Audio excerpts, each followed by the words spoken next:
this year. We're working with Chad's Off-Road with the suspension, and I heard there's a pretty good sand track down here, and I got a sand race coming up at Alice Springs. Yeah, just come down here, do a bit of training and a bit of testing. 2009 was a good year for me. It was consistent. It was sort of my first year back into the national off-road of having a good go at it, and I think I finished 5th or 6th outright and I think 4th in E2. I had some good rounds, like started off strong in the cross countries, getting 2nd outright, and yeah, I suppose the highlights again was winning my 3rd Think Desert race in a row, and that was a good race for me this year. I sort of won it by a comfortable margin, and then back down to Hattah to try and to beat Smarty down there. Last year, yeah, was the first year on the KTM, and sort of done a fair bit of training. The bike worked well, and I got another win down there, which was good.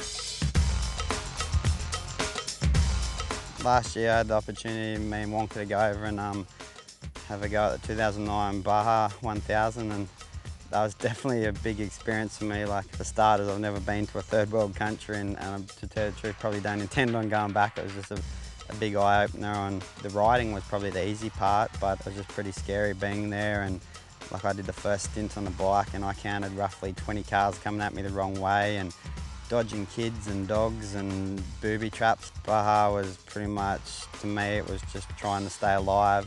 Compared to Think these days is 2.5 hours each way. The Bajas, you just basically line up with as many riders as you want in your team, and close to anywhere from 600 mile to 1,000 mile course, and you basically keep going until you finish. Me and Wonks were planning on doing roughly 2 to 3 stints each, but halfway through I worked our way up to about 4th place. We're running an aftermarket stator because we were going into the night section where we had to run 2 big HID lights, and the stator ended up failing on us, and yeah, that was it for us.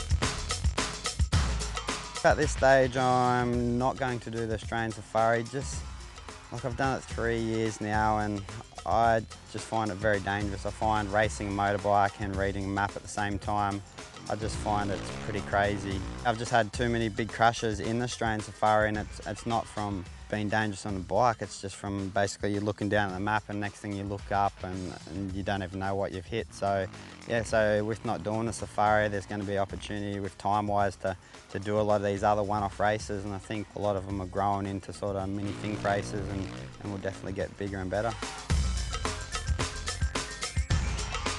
I'm on the bigger bike this year. I'm on the 530XC for the National Off-Road. I just want to get out there and be consistently doing my best results in the National Off-Road. Like I said, I had some top 2 and some top 4s and that, but then during the middle of the year I was a bit off the pace, sort of sometimes outside the top 10, so I don't want to be there. I want to be consistently in the top 5 and pushing for a class win, and try and keep all the number 1s I can on the desert bike, and also look at doing a few new races. Like, I want to do the Gascoyne and the 24 hour and venture out into some of the other races I haven't even seen yet.